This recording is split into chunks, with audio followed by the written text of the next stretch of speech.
Hello students, देखिए इससे पहले जो लेक्चर में हमने कैपेसिटर के पैरेलल प्लेट कैपेसिटर डिस्कस किया था, तो जिसमें हमने बताया था कि C इक्वल्स होगा A epsilon naught by D।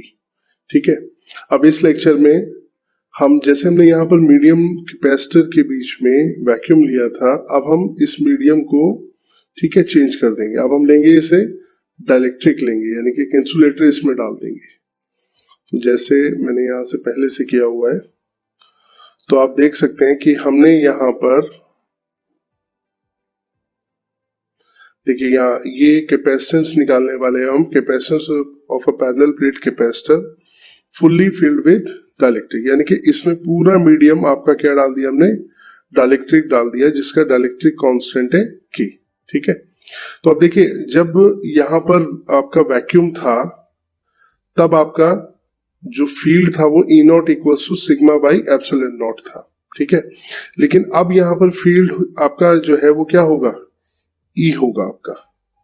ठीक है, यानी कि अब E नॉट नहीं होगा, तो ये रिड्यूस हो जाएगा और कितना हो जाएगा ये E नॉट बाई K। ठीक है, जैसे कि आप जानते हैं कि डाइलेक्ट्रिक कांस्टेंट क्या होता है, electric field, it is the ratio of, ठीक है, electric field in vacuum to the electric field in medium. तो ये वैक्यूम में इलेक्ट्रिक फील्ड E नॉट माना है और मीडियम में हमने इलेक्ट्रिक फील्ड नेट E माना है। ठीक है, अब ये आता कैसे ये E, तो देखिए जब इलेक्ट्रिक फील्ड E नॉट यहाँ अंदर से जाएगा डाइलेक्ट्रिक में, तो ये कुछ चार्ज को, ठीक है, ये कंडक्टर की तरह नहीं होगा कि सारा चार्ज प्लस इधर हो जाएगा, सारा माइनस इधर हो जाएगा, नहीं, कुछ चार्ज इसका प्लस चार्ज इस तरफ इकट्ठा हो जाएगा। ठीक है, जो फील्ड की डायरेक्शन में जाएगा, और कुछ नेगेटिव इस तरफ इकट्ठा हो जाएगा। ये आउटर सरफेस पे नहीं जाएगा, अंदर ही रहेगा डाइलेक्ट्रिक के, तो जिससे ये इलेक्ट्रिक फील्ड EI बन जाएगा, सेपरेशन ऑफ चार्ज से, प्लस माइनस के सेपरेशन से EI बन जाएगा। ठीक है, तो अब जो नेट इलेक्ट्रिक फील्ड हो गया, अब इस E नॉट से आप क्या कर देंगे, EI को लेस कर देंगे, तो ये आ जाएगा E equals to E naught minus EI। ठीक है, तो इसको ध्यान रखिएगा, ये आगे इस्तेमाल भी होगा। तो इसलिए जो इलेक्ट्रिक फील्ड मीडियम में होगा वो वैक्यूम वाले से कम होगा, तो हमने वही यहां पर लिखा कि E इक्वल्स टू आप E नॉट बाई K भी लिख सकते हैं। ठीक है, अब देखिए यहाँ पर E नॉट की वैल्यू डाल दीजिए, sigma by epsilon naught divided by K। ठीक है, और ये कितना हो जाएगा, sigma by K epsilon naught, क्योंकि हमें जब कैपेसिटेंस निकालना होगा तो हम Q equal to CV use करेंगे, तो Q इक्वल टू CV जब हम यूज करेंगे तो हम लोगों को V चाहिएगा। ठीक है, और V आपका किससे आएगा, ED से, तो यहाँ पे हमने E की वैल्यू निकाल ली, तो V इक्वल्स टू कितना हो गया, ED हो गया आपका। ठीक है, अब इस E की वैल्यू यहां से डाल दीजिए आप, sigma upon K epsilon naught, तो sigma upon K epsilon naught, तो ये V आ गया आपका। ठीक है, तो C इक्वल्स टू कितना हो जाएगा, Q बाई V। ठीक है, अब Q आपका जो है इसे आप लिख देंगे सिग्मा इंटू A, तो यहाँ पर जो Q है वो surface charge density into plate का एरिया, सिग्मा A हो जाएगा, तो सिग्मा A, ठीक है, Q हो गया, और V की वैल्यू कितनी होगी, sigma D K epsilon naught, तो सिग्मा से सिग्मा क्या हुआ आपका, कैंसिल हो गया, सिग्मा से सिग्मा, तो क्या बचा, ये K एप्सिलॉन नॉट ऊपर चला जाएगा, तो K A epsilon naught by D बचा। ठीक है, तो कैपेसिटेंस कितना आ गया आपका, ये कैपेसिटेंस आ गया, C हमने यहाँ निकाला है जो, ये आपका आ गया C equals to KA epsilon naught by D। तो अगर हम वैक्यूम वाले को, जो ये आप देखिए ये कब, जब मीडियम वैक्यूम था कैपेसिटर के बीच में, तो हमने C नॉट को A epsilon naught by D मान लिया, तो मीडियम डालने पे C इक्वल्स टू क्या हो गया, KC नॉट, यानी कि जितना आपका वैक्यूम में कैपेसिटेंस था उसका K टाइम्स हो गया, तो इसका मतलब डाइलेक्ट्रिक डालने से कैपेसिटेंस क्या होता है, बढ़ जाता है। ठीक है, तो ये हमें यहां से पता लगा। तो कैपेसिटेंस कैसे कैसे बढ़ रहा है, देखिए अगर सेपरेशन कम कर दे तो भी कैपेसिटेंस बढ़ता है। ठीक है, अगर सेपरेशन घटा दे, प्लेट को क्लोज ले जाए, तो D कम होगा तो C ज्यादा होगा। दूसरा मीडियम चेंज करने से हो रहा है। ठीक है, तो आप ये ध्यान रखिएगा कि जो कैपेसिटेंस है पैरेलल प्लेट का कैसे कैसे चेंज कर सकते हैं। ठीक है, एक तो मीडियम चेंज करने से कर सकते हैं, दूसरा सेपरेशन और डायमेंशन प्लेट्स के चेंज करने, डायमेंशन मतलब एरिया जैसे आया तो डायमेंशन चेंज करने से भी हम लोग कैपेसिटेंस चेंज कर सकते हैं। ठीक है, तो अब देखिए, अब नेक्स्ट डेरिवेशन जो हम करने वाले हैं वो है capacitance of parallel plate capacitor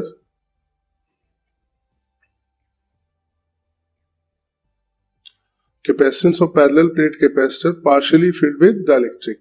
तो जैसे अभी तक हमने फुल्ली फिल्ड किया था, अब हमने क्या किया, एक टी थिकनेस का डाइलेक्ट्रिक स्लैब, ठीक है, यहां पर डाल दिया है। तो यहां पर हमने टी थिकनेस का एक डाइलेक्ट्रिक स्लैब, ठीक है, जिसका डाइलेक्ट्रिक कांस्टेंट के है, उसको हमने बीच में डाल दिया। अब देखिए यहां पर कुछ पार्ट में तो वैक्यूम है अभी भी और कुछ पार्ट में मीडियम है, इसलिए इसे कहा गया पार्शियली फिल्ड विद डाइलेक्ट्रिक, यानी फुल्ली फिल्ड विद डाइलेक्ट्रिक नहीं है। तो अब जितने पार्ट में वैक्यूम है उतने पार्ट में इलेक्ट्रिक फील्ड कितना होगा, ई नॉट होगा, राइट। और जितने पार्ट में डाइलेक्ट्रिक है उसमें इलेक्ट्रिक फील्ड कितना होगा, ई, पर है दोनों सेम डायरेक्शन में, ठीक है।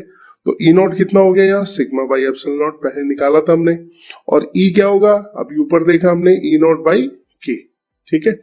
तो ई नॉट की वैल्यू डाल दीजिए अब, सिग्मा अपॉन एप्सिलॉन नॉट, तो सिग्मा अपॉन एप्सिलॉन नॉट और साथ में के आ गया, ठीक है। तो ये सिग्मा अपॉन के एप्सिलॉन नॉट हो गया। अब हमें पोटेंशियल लिखना है, ठीक है, इस पूरे में कितना पोटेंशियल होगा। तो V इक्वल्स टू, देखिए जितना पार्ट में वैक्यूम है, कितने पार्ट में, D में से T को लेस कर दीजिए, ठीक है।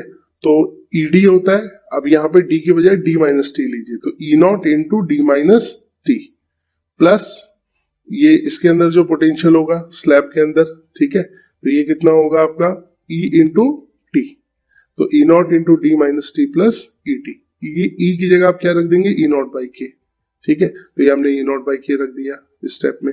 उसके बाद E नॉट यहां से कॉमन ले लीजिए, अंदर क्या बचा, डी माइनस टी, ठीक है, और टी बाई के, राइट।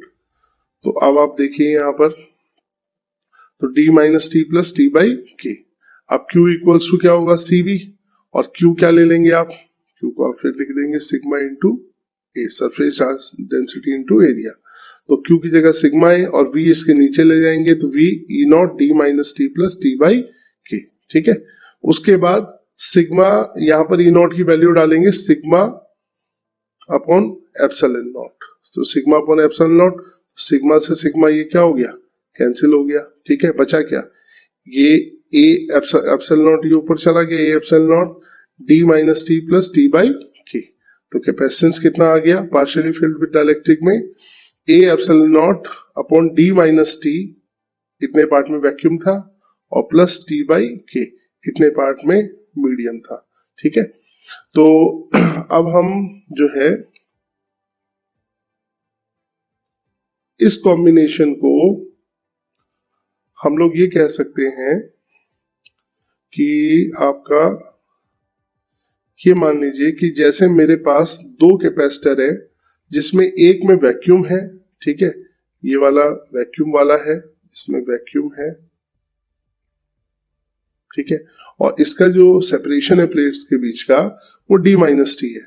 तो इसका कैपेसिटेंस कितना हो गया, A epsilon not upon D minus T, और दूसरा इसके साथ सीरीज में जो कनेक्टेड है उसका थिकनेस टी है और इसमें मीडियम है, तो इसका कैपेसिटेंस कितना हो गया, C2 A epsilon not upon T by के। तो एक्चुअली ये होता तो ये है के A epsilon naught by T, पर मैंने यहां क्या किया है, इस जो के को टी के नीचे लेके आ गया हूं, ठीक है, ताकि इसका और इसका न्यूमरेटर सेम हो जाए, ठीक है। अब आपको पता है कि जब हम पैरेलल प्लेट में सीरीज में, ठीक है, कैपेसिटेंस निकालते हैं तो 1/C इक्विवेलेंट कितना हो जाता है, 1/C1 प्लस 1/C2, ठीक है ना। तो अब यहां पर आप 1/C1 की वैल्यू रखिए A epsilon not D minus T, और C2 की वैल्यू रखिए यहां से A epsilon not T by के। तो आप देखिए ये दोनों के ऊपर चले जाएंगे, एलसीएम सेम आएगा, और इसको जब रेसिप्रोकल करेंगे ऐड करने के बाद, तो ये आएगा A epsilon not D minus T plus T by के। तो ये और ये सेम आया है, ठीक है। तो इससे पता लगता है कि अगर पार्शियली फील्ड हो डाइलेक्ट्रिक से, तो जितने पार्ट में वैक्यूम है उसको एक कैपेसिटर मान के हम, और जितने पार्ट में डाइलेक्ट्रिक है उसको एक कैपेसिटर मान के, उनके कॉम्बिनेशन को हम सीरीज में ले सकते हैं। और जैसे हम सीरीज सर्किट सॉल्व करते हैं, जब उन्हें वैसे सॉल्व करते हैं तो उतना ही कैपेसिटेंस आता है जितना हम ड्राइव करके लेके आते हैं, ठीक है। अब मान लीजिए नेक्स्ट पार्ट में देखिए मैंने n स्लैब्स ली हैं यहां पर, कि मान लीजिए कि आपके पास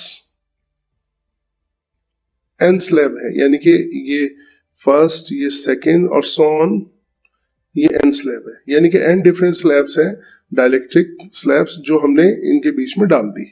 अब देखिए इसका हमने जो डाइलेक्ट्रिक कांस्टेंट है वो K1 लिया, इसका K1 हो गया, इसका K2 हो गया, इसका Kn हो गया, राइट। और इनका thickness T1, T2, T3 sworn Tn तक। अब हम इसको किसके इक्विवेलेंट लिख सकते हैं? पहले हम एक कैपेसिटर लिखेंगे जितने पार्ट में वैक्यूम है, यानी कि जितने पार्ट में वैक्यूम है उसका एक कैपेसिटर बनाएंगे।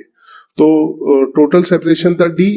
अब इसमें से कितने पार्ट में वैक्यूम हुई, तो स्लैब की थिकनेस घटा दीजिए, पहले सारी स्लैब को जोड़ दीजिए थिकनेस को, फिर इसमें D में से लेस कर दीजिए, तो D minus T1 plus T2 so on Tn तक। तो वैक्यूम वाले का इतना थिक इनका सेपरेशन हो गया, प्लेट सेपरेशन। और बाद में जितने डाइलेक्ट्रिक वाले हैं इन सबको सीरीज में कनेक्ट कर दीजिए, T1 K1, T2 K2 so on Tn Kn। अब ये फुल्ली फिल्ड विद डाइलेक्ट्रिक है जिनका हमें आपका कैपेसिटेंस लिखना डायरेक्ट आता है। तो इसका कैपेसिटेंस जो है वो आपका कितना हो जाएगा, देखिए इसका कैपेसिटेंस हो जाएगा आपका A एप्सिलॉन नॉट, ठीक है। अगर हम इसकी बात करें तो ये हो जाएगा A एप्सिलॉन नॉट, ठीक है, upon D minus T1 plus T2 and so on T, ठीक है। ये इसका कैपेसिटेंस हो जाएगा। इसका कितना हो जाएगा, K1 A epsilon naught by T1, ठीक है।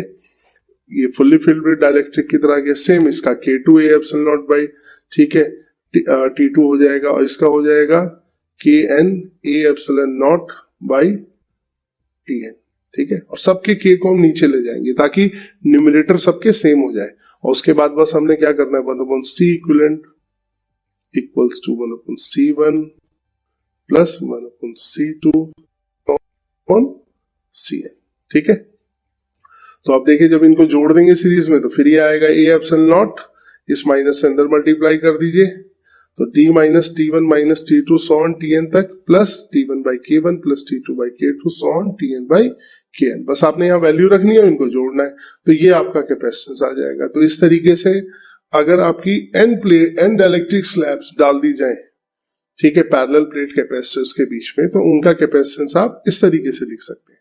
तो इसको ध्यान रखिएगा, इस पर क्वेश्चन भी आ सकता है, न्यूमेरिकल भी आ सकता है, 4 स्लैब 5 स्लैब डाल के पूछ ले आपसे, तो आप डायरेक्ट फॉर्मूला भी ध्यान रख सकते हैं, और नहीं तो आप सिंपल ऐसे कर सकते हैं, ठीक है। अब हम देखते हैं इलेक्ट्रिक पोटेंशियल एनर्जी का डेरिवेशन, ठीक है। देखिए इलेक्ट्रिक पोटेंशियल एनर्जी के लिए हम क्या करते हैं, जैसे मान लीजिए कि मेरे पास अभी कैपेसिटर है और इस वक्त इस पे कुछ चार्ज था इनिशियली, ठीक है, मान लो dq चार्ज था, और जिसके कारण इस पे पोटेंशियल था dv, ठीक है। अब इस पे ऑलरेडी dq चार्ज है, तो अब मैं इस पे और चार्ज देना चाहता हूं, तो जब मैं ये चार्ज इसके पास लेके आऊंगा किसी भी तरीके से बाय एनी मींस, ये चार्ज इस चार्ज को क्या करेगा, रिपेल करेगा, ठीक है, यानी कि इसको आने नहीं देगा इस पर। तो अगर मुझे इस चार्ज को इस पर भेजना है तो मुझे क्या करना पड़ेगा, कुछ काम करना पड़ेगा, वर्क करना पड़ेगा, और जो मैं वर्क करूंगा इस चार्ज को इस प्लेट तक पहुंचाने में, वो वर्क जाके स्टोर हो जाएगा इलेक्ट्रिक पोटेंशियल एनर्जी की फॉर्म में, ठीक है, कैपेसिटर में। इसलिए जो कैपेसिटर होता है जब वो चार्ज स्टोर करता है तो मतलब उसके अंदर क्या होती है, इलेक्ट्रिक पोटेंशियल एनर्जी होती है।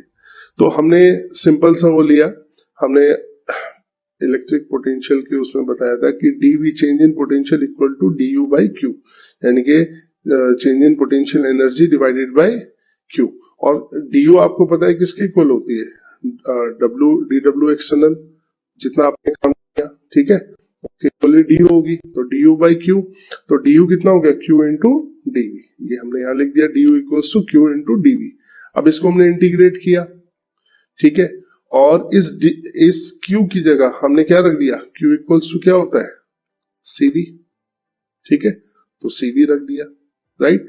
तो अब देखिए V dV बन गया, अब V की पावर 1 है तो इसका इंटीग्रेशन क्या होगा, V स्क्वायर बाई 2, तो इंटीग्रेशन के बाद U, और ये हो गया हाफ CV स्क्वायर, ठीक है, इसे 0 से U तक इंटीग्रेट कर दिया, इनिशियल एनर्जी 0 थी जब कोई चार्ज नहीं था, और फाइनल U मान ली, तो ये हो गया U equals to half CV square, ठीक है। तो आसान है डेरिवेशन। तो क्या ध्यान रखना है कि जब हम चार्ज इस प्लेट को देने की कोशिश करते हैं, कैपेसिटर को चार्ज करते हैं, तो चार्ज जो ऑलरेडी उस पे आ गया होता है वो उसको क्या करता है, रिपेल करता है, और हमें वर्क करना होता है अगेंस्ट दैट रिपल्शन, राइट। तो हम उस रिपल्शन के अगेंस्ट जो वर्क करते हैं वही जाके स्टोर होता है इलेक्ट्रिक पोटेंशियल एनर्जी की फॉर्म में, ठीक है। तो अब यहाँ पर ये जो हमने एक्सप्रेशन निकाला हाफ सी वी स्क्वायर, आप इसे चाहे तो चेंज भी कर सकते हैं, v को q बाई सी रख दीजिए, ठीक है। तो ये हो जाएगा आपका q square by C square, C square से सी वन एक सी कट जाएगा, तो आ जाएगा q स्क्वायर बाई 2c। या आप चाहे तो इसको c को q बाई b रख दें, ठीक है। तो यहाँ पे c को q बाई b रखेंगे तो एक v से v कैंसिल, तो हाफ qb। तो इनमें से कोई भी एक्सप्रेशन आप इस्तेमाल कर सकते हैं, ठीक है। नेक्स्ट लेक्चर में हम कॉम्बिनेशन की बात करेंगे, ठीक है।